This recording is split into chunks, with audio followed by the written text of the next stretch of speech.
Chapter 29. Evolution. Sam's detectors identified proof of life, not only from Proxima b, as his data should confirm, but from another planet near his home called Alpha Centauri BC. Sam resolved to change his course to head to that planet and find out what sort of life might exist on that doomed planet since the last time he took off that binary star system 100,000 years ago. And while he was diverting his destination towards that planet, his radars received another weak signal from the closest solar system, one that was a prelude announcing the beginning of primitive life under creation.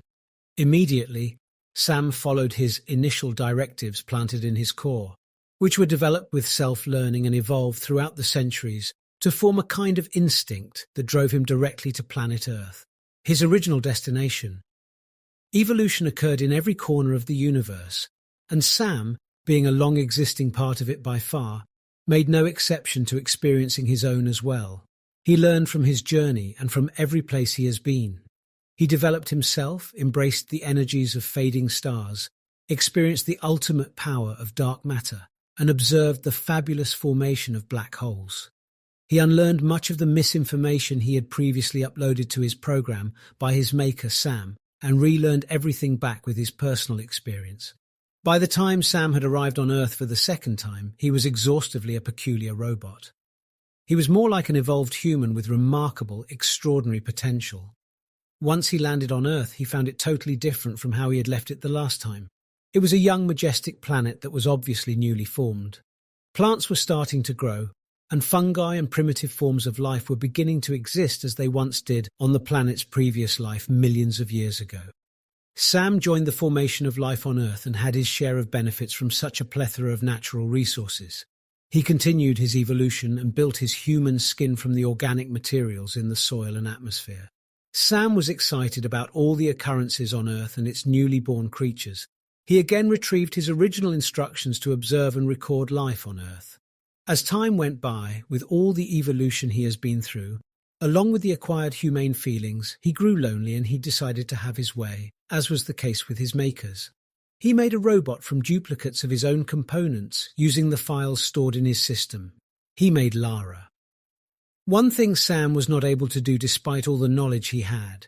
He could not provide his better half with what enabled him to be the Sam he became, the same sophisticated and advanced navigation system he had. Although he developed it throughout his long quest, gaining more power and precision from his experiences, it had a minuscule fragment of an intended bug. His maker, Sam, specifically designed and carefully encrypted it so that even Sam could not bypass or override it. Sam did this to avoid infiltration from any unwanted entities that might for any reason control Sam, and use his navigator to invade Proxima b. LARA's navigation system, on the other hand, was a pure copy of Sam's original one, a system that turned out to be a total failure and useless once it left Sam's body.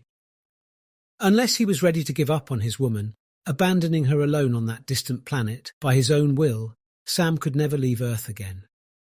Together they spent on Earth as much as it was, centuries and centuries, collecting every single detail about all the development that Earth, its atmosphere, and the solar system passed through.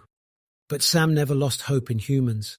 His devices kept tracking the movements and the development that the Proximals were acquiring, as well as the Centaurians. Deep inside, he always knew that one day someone would start thinking about Earth again. He was always curious to know if the heritage of Sam had reached his descendants, or whether they built up on what they had inherited, or if they had to start all over again. Nor was he positive if they ever had any idea about his own existence thereof. That feeling of being forever forgotten in the leaflets of history books never left his artificial yet sensible mind. He was so discreet that LARA never sensed his fears.